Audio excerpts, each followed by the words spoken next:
నిర్గమకాండము 34. మరియు యెహోవా మోషేతో, మొదటి పలకల వంటి మరి 2 రాతి పలకలను చెక్కుము. నీవు పగులగొట్టిన మొదటి పలకల మీదనున్న వాక్యములను నేను ఈ పలకల మీద వ్రాసెదను. ఉదయమునకు నీవు సిద్ధపడి ఉదయమున సీనాయి కొండ ఎక్కి అక్కడ శిఖరము మీద నా సన్నిధిని నిలిచి ఉండవలెను. ఏ నరుడును నీతో ఈ కొండకు రాకూడదు. ఏ నరుడును కొండ మీద ఎక్కడైనను కనపడకూడదు. ఈ కొండ ఎదుట గొర్రెలనైనను ఎద్దులనైనను వేయకూడదని సెలవిచ్చెను. కాబట్టి అతడు మొదటి పలకల వంటి 2 రాతి పలకలను చెక్కెను.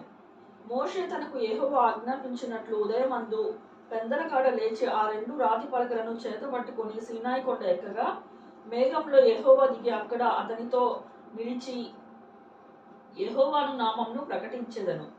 అతని ఎదుట యెహోవా అతని దాటి వెళ్ళుచు, యెహోవా కనికరము, దయ, దీర్ఘశాంతము, విస్తారమైన కృపా సత్యములు గల దేవుడైన యెహోవా, ఆయన చేయి వేల మందికి కృపను చూపుచు దోషమును, అపరాధమును, పాపమును క్షమించును. కానీ ఆయన ఏమాత్రమును దోషులను నిర్దోషులుగా ఎంచక 3-4 తరముల వరకు తండ్రుల దోషమును కుమారుల మీదకిని కుమారుల మీదకిని రప్పించునని ప్రకటించెను. అందుకు మోషే త్వరపడి నేల వరకు తల వంచుచు నమస్కారము చేసి, ప్రభువా, నా మీద నీకు కటాక్షము కలిగినడలా నా మనవి ఆలకించుము.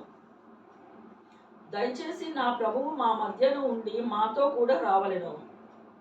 వీరు లోబడని ప్రజలు, మా దోషమును పాపమును క్షమించి మిమ్మును స్వాస్థ్యంగా చేసుకొనమనెను. అందుకు ఆయన, ఇదిగో నేను ఒక నిబంధన చేయుచున్నాను. భూమి మీద ఎక్కడైనను ఏ జనములోనైనను చేయబడని అద్భుతములు నీ ప్రజలందరి ఎదుట చేసెదను. నీవు ఏ ప్రజల నడుమున ఉన్నావో ఆ ప్రజలందరూ యెహోవా కార్యమును చూచెదరు. నేను నీ ఎడల చేయబోవున్నది భయంకరమైనది. నేను నీకు ఆజ్ఞాపించు దానిని అనుసరించి నడుపుము. ఇదిగో నేను ఆమోదీయులను, కానానీయులను, హిత్తీయులను, పెరిజీయులను, హవ్వీయులను, యెబూసీయులను నీ ఎదుట నుండి వెళ్ళగొట్టెదను. నీవు ఎక్కడికి వెళ్ళుచున్నావో ఆ దేశపు నివాసులను నిబంధన చేసుకొనకుండా జాగ్రత్త పడుము. ఒకవేళ అది నీకు ఉరి కావచ్చును. కాబట్టి మీరు వారి బలిపీఠములను పడగొట్టి వారి బొమ్మలను పగులకొట్టి వారి దేవతా స్తంభములను పడగొట్టవలెను. ఏలైనగా వేరొక దేవునికి నమస్కారము చేయవద్దు. ఆయన నామము రోషము గల యెహోవా. ఆయన రోషము గల దేవుడు. ఆ దేశపు నివాసులలో నిబంధన చేసుకోనకుండా జాగ్రత్త పడుము. వారు ఇతరుల దేవతలతో వ్యభిచరించి ఆ దేవతలను బలి అర్పించినప్పుడు ఒకడు నిన్ను పిలిచిన ఎడల నీవు వాని బలి ద్రవ్యమును తినకుండా చూచుకొనుము. మరియు నీవు నీ కుమారుల కొరకు వారి కుమార్తెలను పుచ్చుకొనిన ఎడల వారి కుమార్తెలు తమ దేవతలతో వ్యభిచరించి నీ కుమారులను తమ దేవతలతో వ్యభిచరింప చేయుదురేమో. పోత పోసిన దేవతలను చేసుకొనవలదు. మీరు పొంగని వాటి పండుగ ఆచరింపవలెను. నేను నీకు ఆజ్ఞాపించినట్లు అబీబు నెలలో నియామక కాలమందు 7 దినముల పొంగని వాటినే తినవలెను. ఏలనగా అబీబు నెలలో ఐగుప్తులో నుండి మీరు బయలుదేరి వచ్చితిరి. ప్రతి తొలుచూలు పిల్లయు నాది. నీ పశువులలో తొలుచూలురైన ప్రతి మగది దూడయే గాని గొర్రె పిల్లయే గాని అది నాదగును.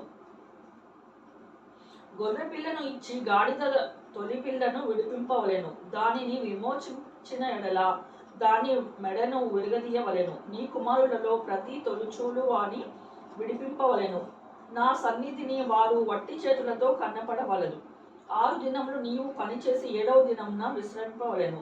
దున్ను కాలు మందైనను కోయు కాలు మందైనను ఆ దినమున విశ్రమింపవలెను. మరియు నీవు గోధుమల కోతలో ప్రథమ ఫలము పండగ అనగా వారముల పండుగను, సంవత్సరాంతము పంట కూర్చు పండుగను ఆచరింపవలెను. సంవత్సరమునకు ముమ్మారు నీ పురుషులందరూ ప్రభువును ఇశ్రాయేలు దేవుడైన యెహోవా సన్నిధిని కనపడవలెను. ఏలనగా నీ ఎదుట నుండి జనములను వెళ్ళగొట్టి నీ పొలిమేరలను గొప్పవిగా చేసేదను. మరియు నీవు సంవత్సరమునకు ముమ్మారు నీ దేవుడైన యెహోవా సన్నిధిని కనపడకపోవునప్పుడు ఎవడునూ నీ భూమిని ఆశింపడు. నీవు పులిసిన దానితో నీ బలి రక్తమును అర్పింపకూడదు. పాస్కా పండుగలోని బలి సంబంధమైన మాంసమును ఉదయకాలము వరకు ఉంచకూడదు. నీ భూమి యొక్క ప్రథమ ఫలములో మొదటివి నీ దేవుడైన యెహోవా మందిరంలోనికి తేవలెను. మేకపిల్లను దాని తల్లిపాలతో ఉడకబెట్టకూడదనెను.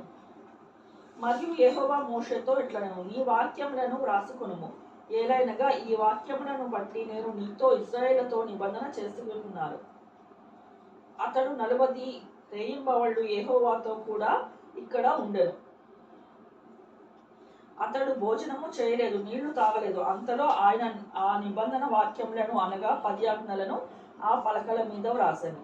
మోషే సీనాయి కొండ దిగుచుండగా శాసనములు గల ఆ 2 పలకలు మోషే చేతిలో ఉండెను.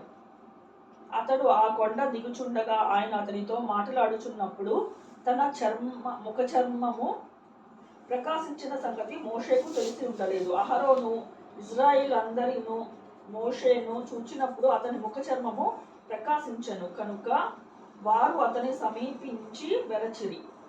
మోషే వారిని పిలిచినప్పుడు అహరోనును సమాజ ప్రధానులందరూ అతని యొద్దకు తిరిగి వచ్చిరి. మోషే వారితో మాట్లాడెను. అటు తరువాత ఇజ్రాయిల్ అందరూ సమీపింపగా సీనాయి కొండ మీద యెహోవా తనతో చెప్పినది యావత్తు అతడు వారికి ఆజ్ఞాపించెను. మోషే వారితో ఆ మాటలు చెప్పుట చాలించి తన ముఖము మీద ముసుగు వేసుకొనెను. అయినను మోషే యెహోవాతో మాట్లాడుటకు ఆయన సన్నిధిని ప్రవేశించినది మొదలుకొని అతడు వెలుపలికి వచ్చు వరకు ఆ ముసుగు తీసివేసెను. అతడు వెలుపలికి వచ్చి తనను ఆజ్ఞాపించబడిన దానిని ఇజ్రాయేళ్లతో చెప్పాను. మోషే ముఖ చర్మము ప్రకాశింపగా ఇజ్రాయేలు మోషే ముఖమును చూచిరి. మోషే ఆయనతో మాట్లాడుటకు లోపలికి వెళ్ళే వరకు తన ముఖము మీద ముసుగు వేసుకొనెను.